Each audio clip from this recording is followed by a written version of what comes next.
Para sa mga naghahanap ng Mitsubishi Expander GLS na rin siya guys, Sport kung tawagin. Ayan, so medyo high variant din guys, 2019 model.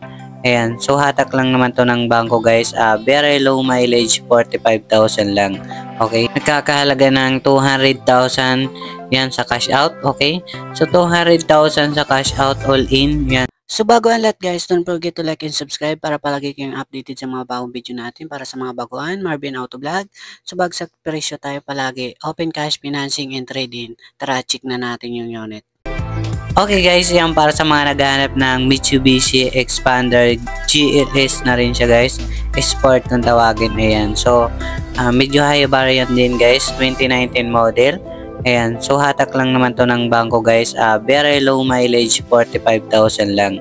Okay, so ayan, ang kanyang pwede rin sa hulugan, ang kanyang nagkakahalaga ng 200,000 yan sa cash out. Okay, so 200,000 sa cash out all in yan sa down payment. Okay, so ang kanyang monthly guys ay nasa 20,000 plus. Okay, so 20,000 plus ang kanyang monthly sa 4 years.